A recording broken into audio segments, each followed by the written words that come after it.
toyebi yango malamu bote bote lokola toyambi mokonzi oyo akopesa biso bilei oyo akotalisa biso baplace de résistance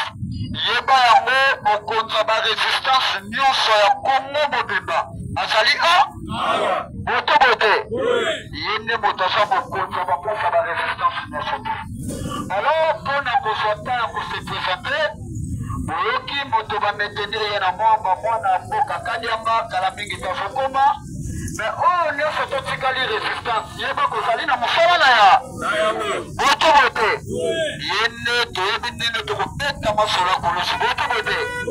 alors mpona kopesa mokopi mpona kokandeta mpo mokoto azwaka ta mingi te akosifike bino moto nyonso tombola loboko tolia bilei tombola kobanda loko totombola eza bilei oyo tomesana nango banda kala bote bote moto nyonso akokanga tulombo boye te la polisi bayoki te bote bote zala calme kobanda eloko te zala makalme bote bote résistant oye oyebi kombo na mesa bakanga bale bote bote na betama na kota boloko mpe na bimaya bote bote wana aza na objectif ya président Martin Fayulu kaka bote bote tombola ya suka kuna bayoka tombola nani moyibi nani bonimboka Martin Fayulu kangana bote bote alors mpona ngai sine ya kiresponsable ya parti na biso mpe hiérarchique mpona kokaneta kadiamba lokola ye aza oyo azorepresente biso na kati ya mwamba na sine ya respect okopesa ye megafone bote bote yo esika ozali okoyoka kaka makambo oyo ekobima okeyobeti lisolo na ndekuna bote bote biso soki drapo telemi awa tolobaka yango tulomba aza président na biso yo soko kobenga président na ndako tatana na ndako mamana ya biso président komona ye martofa esi omela poso sala nini bote bote Bana Fayulu oye Bana le président Martin Fayulu oye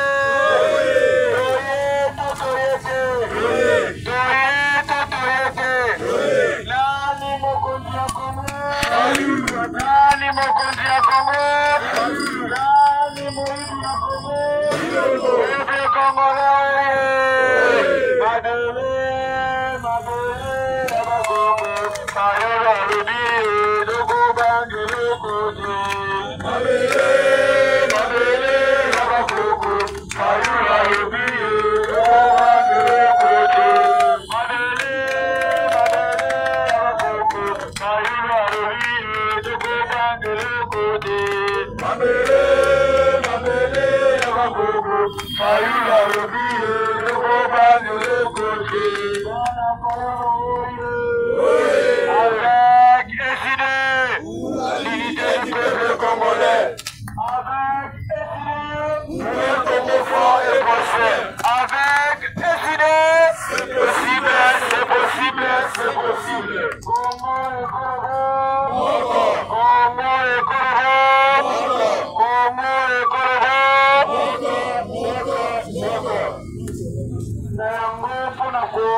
landisa makambo lolenge architecture ya parti na biso ezali kosenga ngai nazali na maloba mingi ya koloba te po ete mokonzi na biso ya résistance au niveau national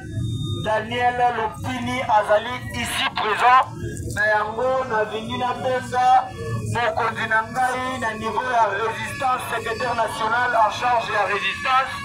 Daniel Lopini po aloba na bana ya mwamba makambo oyo ye aye kosola na biso bana yango maboko mingi mpona koyamba ete na biso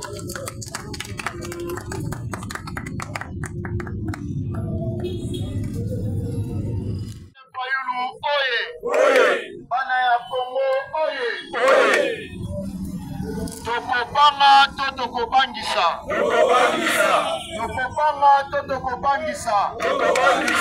biso tobangaka te biso nde tobangisaka ete todemontraki bango na 2018 fimbo oyo baliaki na 2018 talati lelo mboka ndenge ekomi nkulu yetu parceke baliaki fimbo ya peuple ademontraki bango nani oyo ye aponaki nani oyo ye alingaki na bokonzi ya mboka oyo Congo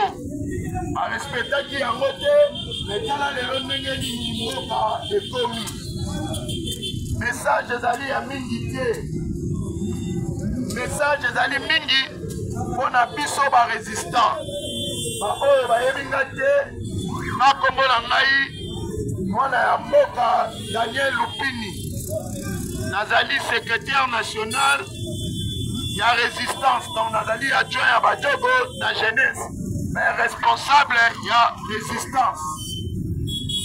samedi oyo euti kolekana tozalaki na réunion awa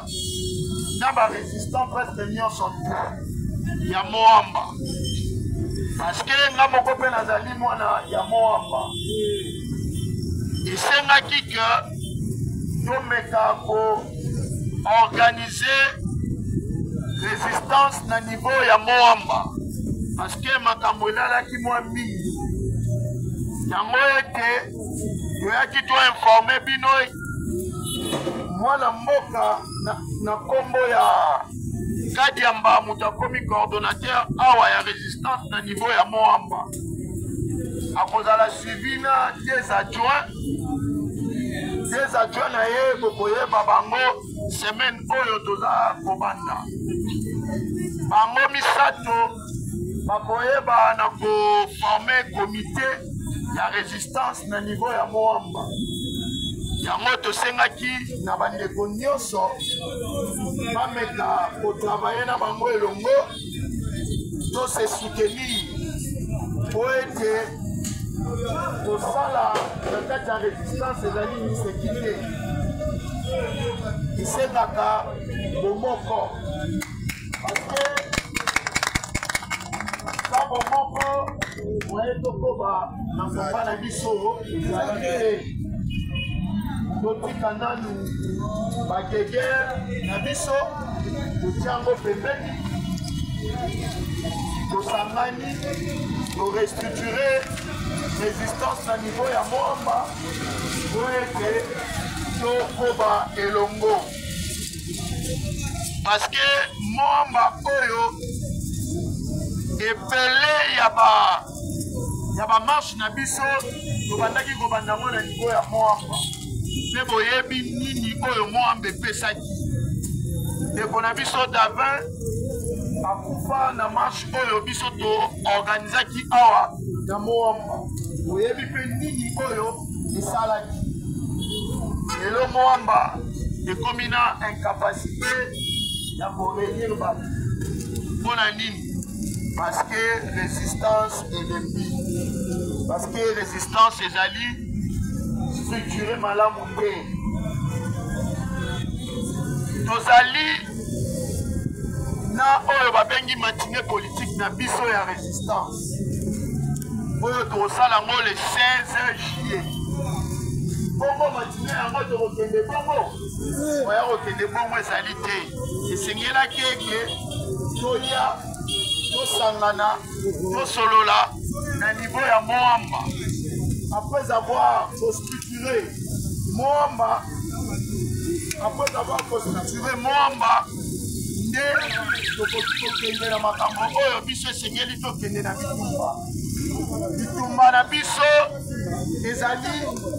matinée politique na biso